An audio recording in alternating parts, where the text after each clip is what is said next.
Hey, what's going on, Summoners? My name is Nathan Ng, and today I'll be walking you guys through this week's weekly news update. There's a lot of great things that have been recently announced, including some updated news about the preseason 2022.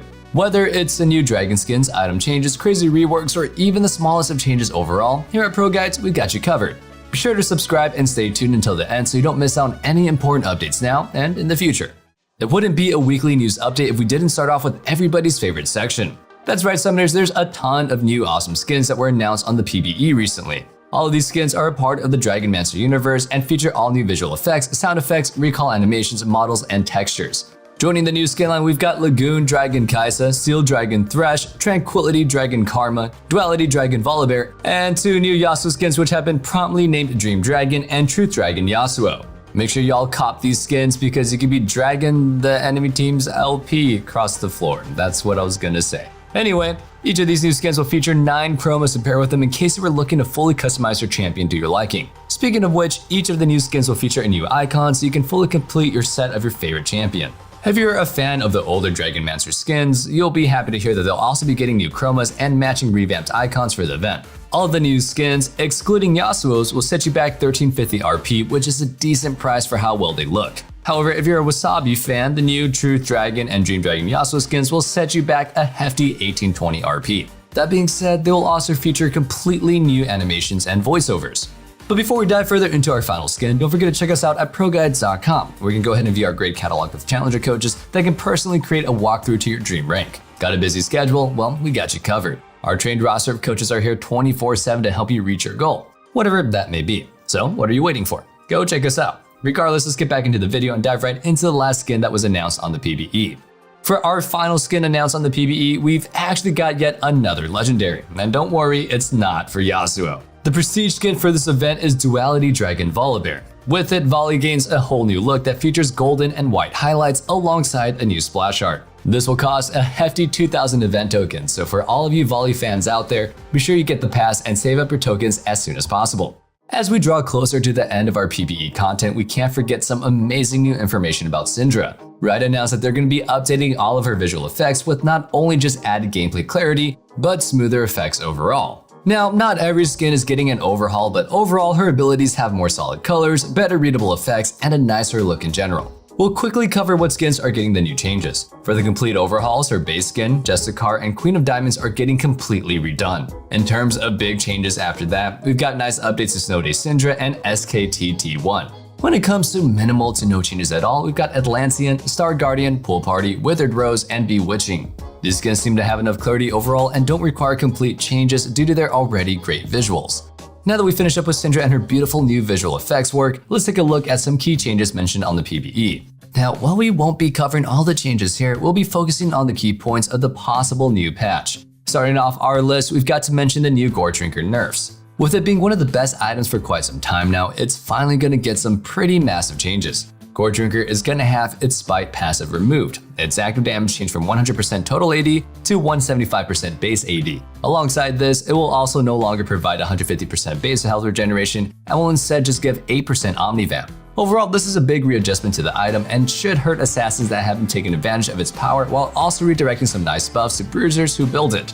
While we're on the topic of some big changes, we have to acknowledge the massive buff that Teemo may get. I say this in every single video, but I just have no idea why, Riot. His Q is going to have his cooldown reduced by 1 second, which is nice. But where it does get crazy is that his Q's blind duration is going to go all the way up to a max of 3 seconds. Alongside this, his Q's missile speed is going to be nearly double. Overall, these are some massive buffs to Teemo and should push him into the meta as a powerful answer to basic attack champions, as well as a nice way to provide your team with objective control. And I do not ever want Teemo to be in the meta. I just think that there's just some champions that shouldn't be played and be viable, you know? While the rest of the changes aren't super massive, we want to highlight the nerfs that both Conqueror and Ravenous Hunter will be receiving. For Conqueror, its adaptive damage per stack is going down from 2 to 5 to 2 to 4, and its overall duration is going to be reduced from 6 seconds to 4 seconds. As for Ravenous Hunter, its healing is getting nerfed again, but it's having its Omnivamp per stack reduced from 1.5% to 1.2%. Before we continue on with the video, don't think for a second that we've forgotten about everybody's favorite Pro Guides tradition. For our question of the day, we want to know, what is one change that you're hoping to see Riot implement in the new season?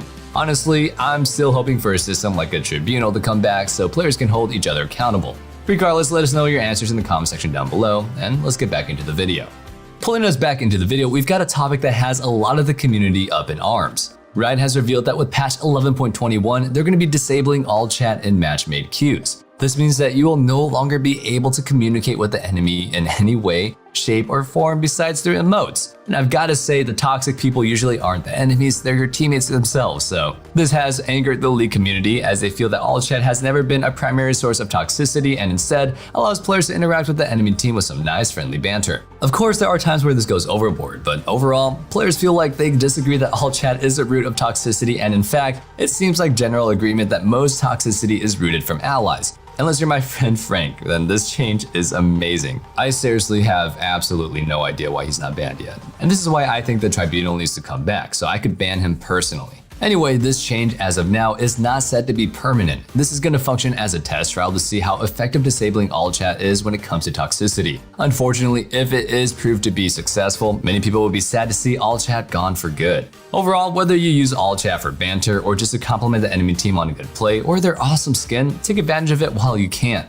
Anyway, speaking of preseason, there have been a lot of new information about it. Of course, we've all heard about the new dragons and map environments, but we finally have some more news about possible item and rune changes as well as some cool new features to the client. When it comes to some new items, Riot is looking to provide 2 new mythics for players to choose from. The first is for mages that are looking to provide damage from afar and avoid being bursted down instantly. With it, mages have been given a shield similar to Malzahar's passive that will reduce damage taken within a certain period of time after it's been bursted. Unfortunately, we still don't have the stats for the said item, but overall it does seem like it's pretty powerful and even a little bit busted. The next mythic is going to be for tank supports like Leona and Rell who are looking to dive into the enemies and provide their team with CC and utility. This new mythic will allow these tanks to not only maintain their beefy stats, but it'll also allow them to buff their allies with some extra damage to enemies around their CC.